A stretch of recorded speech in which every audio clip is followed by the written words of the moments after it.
पाकिस्तान और लादेन याद है ना, वैसे ही मारेंगे। इजराइल के प्रधानमंत्री बेंजामिन नेतन्याहू ने कतर को जमकर धमकाया है और साथ ही सीज़फायर की उम्मीदों पर पानी फेर दिया है और साफ सीधे शब्दों में ये कह दिया है कि अगर हमास लीडर्स को छिपाया तो अंजाम के लिए तैयार रहना। हालांकि कतर भी इसके बाद चुप नहीं बैठा। इतना ही नहीं, कतर को अपनी जवाबी कार्रवाई के लिए पाकिस्तान और ईरान का भी साथ मिल गया है, जिसके बाद मिडिल ईस्ट में एक बार फिर से हड़कंप मच गया है। तो चलिए जानते हैं क्या है पूरा मामला।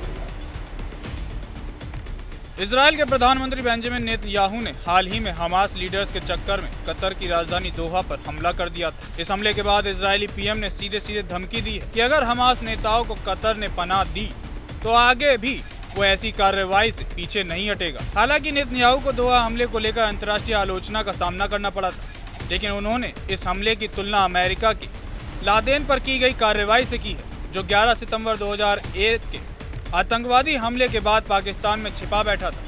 नेतन्याहू का कहना है कि वह अमेरिका की तरह आतंकियों को जहां भी हो जहन्नुम में पहुंचाएगा। आपको बता दें कि कतर में हमास के राजनीतिक ब्यूरो के सदस्यों को आश्रय दिया है।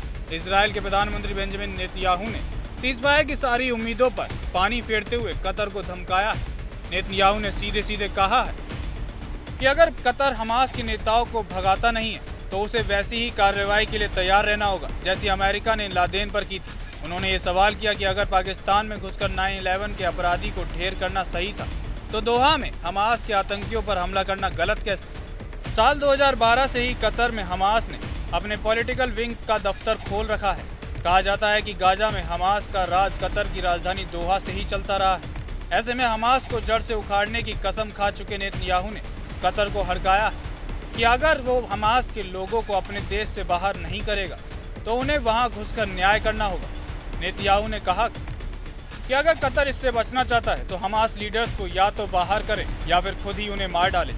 नेतन्याहू यहीं पर नहीं रुके। उन्होंने दोहा में अटैक को अमेरिका के 9/11 हमले के बदले से जोड़कर कहा कि अमेरिका ने भी अफगानिस्तान में हमला किया था, क्योंकि उसामा बिन लादेन और उसे शरण देने वाले आतंकी संगठन अल-कायदा ने वहीं शरण ले रखी थी।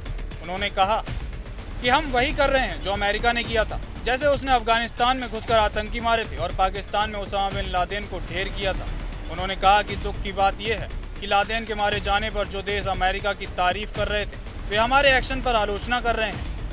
क्यों शुरू हुआ हमास इजराइल का विवाद? हमास इजराइल के बीच सारी कहानी हमास के हमले से शुरू हुई। 7 अक्टूबर 2023 को दक्षिणी इजराइल में किए गए कायराना हमले में 1200 लोग मारे गए थे। हमास ने 250 से ज़्यादा इजरायलियों को बंधक बना लिया। बर्बरता की रोंगटे खड़ी करने वाली कहानी सामने आई। लड़कियों के साथ रेप किया गया, कुछ को यातना देकर मार डाला गया। बदले की आग में झुलसे इजराइल ने गाजा को खंडर बना दिया है। अब तक लगभग 64,000 से ज़्यादा लोग मारे जा चुके हैं। गाजा में यूएन ने अकाल घोषित कर दिया है। अब तक भुखमरी से लगभग 411 लोग मारे जा चुके हैं। अमेरिका ने 10 मिनट पहले दी थी चेतावनी। हमले में कई लोगों की मौत और घायल होने की पुष्टि हुई। प्रधानमंत्री ने कतरी सुरक्षा बलों की तत्परता की सराहना करते हुए कहा कि सुरक्षा बलों ने तुरंत प्रतिक्रिया दी और हालात को काबू में लिया। इस बीच अमेरिका की ओर से दावा किया गया कि कतर को पहले ही चेतावनी दी गई थी, मगर अल-थाली ने इसे खारिज करते हुए कहा कि अमेरिकी संदेश और हमले के बीच कम से कम 10 मिनट का अंतर था।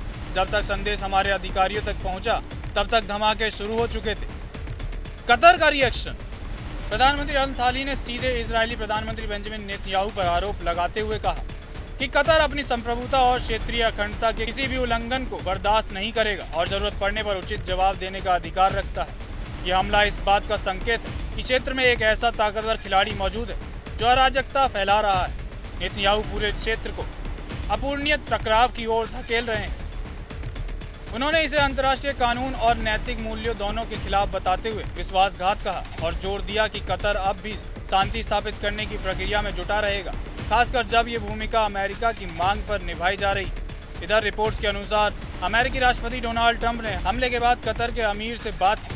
ट्रंप ने हमले की निंदा करते हुए दोहा के प्रति एकजुटता जताई और कतर से आग्रह किया कि वे गाजा में संघर्ष विराम कराने की अपनी भूमिका जारी रखें।